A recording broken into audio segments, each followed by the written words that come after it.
This is a TLDR tier list for next week's Mutation.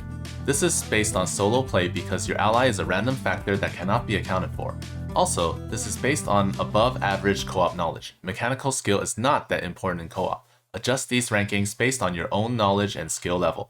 Phoenix, P3, use Caudalis until you get enough carriers, and then you mass carriers. Just make sure they don't get exploded by the mutually assured destruction. Forzun, she's gonna have a hard time because she can pretty much only make stalkers and DTs if you Shadow Fury, but if you're not careful, then they'll die. So it's basically a stalker-based army with some mind control. Abathur is good, so Double Edge doesn't really do anything to him, and later on you can just mass Swarm Host, push through everything. Tychus doesn't like double edged. You can use P3 Odin, or you can use like Nuke and then Medevac tricks. Either way, against a specific comp, it's not that bad, but if you're fighting a random comp, he's gonna have a hard time. Zagara, you use P1, you run into things, and that's it. Tahaka, Mass Creeper hosts, everything dies. Raynor, he's alright, except that on this map, clearing the middle is kind of hard, and not being able to use the Hyperion is also kind of detrimental. You also have to be good with the Spider Mines, space them out properly so that you don't lose too many to each mutually assured destruction explosion. Nova, P3 is really good, so you just nuke everything from a distance. The hybrids don't move, so you can airstrike them, nuke them, use Sabotage Drone for everything, and then use defensive drones so your army doesn't die to them attacking themselves.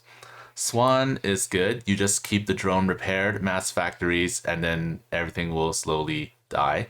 Zeratul, he has a hard time against double edge. It's basically, can you control your blinks? And that's about it. And you probably want Saradeath Legion to steal big units so you don't have to fight them, and then they won't explode on you, and you won't have to deal that much damage of that much HP worth of damage.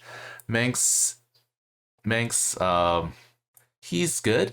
He can't use ESOs though, so clearing bases will be a little bit harder. The explosions will be a little more painful. You can of course trade, but if you trade too often, you're gonna suffer.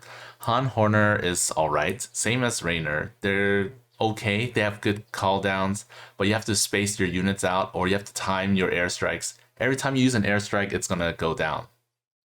Alarak suffers against double edge. You're gonna mass either Slayers or Destroyers, and they're not really good units. Overcharge will help you, that's good. But if you're fighting against the hybrids, you don't want to lose your pylon to an explosion while it still has more shots left. Karax is very good because top bar is just that good. You can pretty much just use top bar. Stukov, P3, Lord of the Horde, doesn't care about double edge, doesn't care about explosions. Stetman, I would say he doesn't care either. You just can't Igor. So you don't Igor, and you just mass Infestors and Zerglings. Artanis, he's good against double edge, but he's not good against Zerglings. So yeah, and against the exploding hybrids, I suppose you can use like Solar Bombardment, or if you have Guardian Shell, that's helpful. If not, then if you're using P3, then you can just like sacrifice a few zealots. Kerrigan's good against like a ground comp because Brute Lords are good, but if it's not a ground comp, then it's kind of rough. That's it for this tier list. You can extrapolate this info to your duel runs. Good luck with the mutation.